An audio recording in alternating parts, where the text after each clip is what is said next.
بسم الله الرحمن الرحيم والنجم إذا هوى ما ضل صاحبكم وما غوى وما ينطق عن الهوى إن هو إلا وحي يوحى علمه شديد القوى ذو مرة فاستوى وهو بالأفق الأعلى ثم دنا فتدلى فكان قاب قوسين أو أدنى فأوحى إلى عبده ما أوحى ما كذب الفؤاد ما رأى أفتمارونه على ما يرى ولقد رآه نزلة أخرى عند سدرة منتهى عندها جنة المأوى إذ يغشى السدرة ما يغشى ما زاغ البصر وما طغى لقد رأى من آيات ربه الكبرى أفرأيتم اللات والعزى ومناة الثالثة الأخرى ألكم الذكر وله الأنثى تلك إذا قسمة ضيزى إن هي إلا أسماء سميتموها أنتم وآباؤكم ما أنزل الله بها من سلطان إن يتبعون إلا الظن وما تهوى الأنفس ولقد جاءهم من ربهم الهدى أم للإنسان ما تمنى فلله الآخرة والأولى وكم من ملك في السماوات لا تغني شفاعتهم شيئا إلا من بعد أن يأذن الله لمن يشاء ويرضى إن الذين لا يؤمنون بالآخرة ليسمون الملائكة تسمية الأنثى وما لهم به من علم إن يتبعون إلا الظن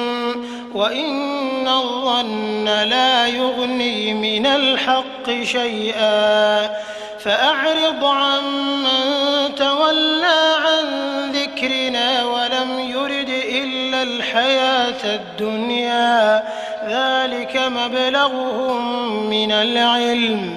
إن ربك هو أعلم بمن ضل عن سبيله وهو أعلم بمن اهتدى ولله ما في السماوات وما في الأرض ليجزي الذين أساءوا بما عملوا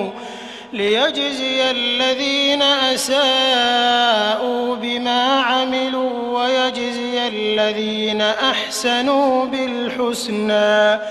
الذين يجتنبون كبائر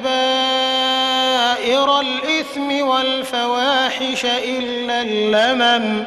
إن ربك واسع المغفرة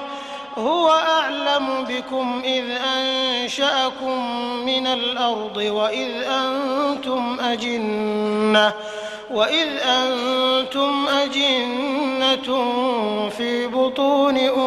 أمهاتكم فلا تزكوا أنفسكم هو أعلم بمن اتقى أفرأيت الذي تولى وأعطى قليلا وأكدى أعنده علم الغيب فهو يرى أم لم ينبأ بما في صحف موسى وإبراهيم الذي وفى ألا تزر وازرة وزر أخرى وأن ليس للإنسان إلا ما سعى وأن سعيه سوف يرى ثم يجزاه الجزاء الأوفى وأن إلى ربك المنتهى وأنه هو أضحك وأبكى وأنه هو أمات وأحيا وأنه خلق الزوجين الذكر والأنثى من نطفة إذا تمنى وأن عليه النشأة الأخرى وأنه هو أغنى وأقنى وأنه هو رب الشعرى وأنه أهلك عادًا الأولى وثمود فما أبقى وقوم نوح من قبل إنهم كانوا هم أظلم وأطغى والمؤتفكة أهوى فغشاها ما غشى فبأي آلاء ربك تتمارى هذا نذير من النذر الأولى أزفت الآزفة ليس لها من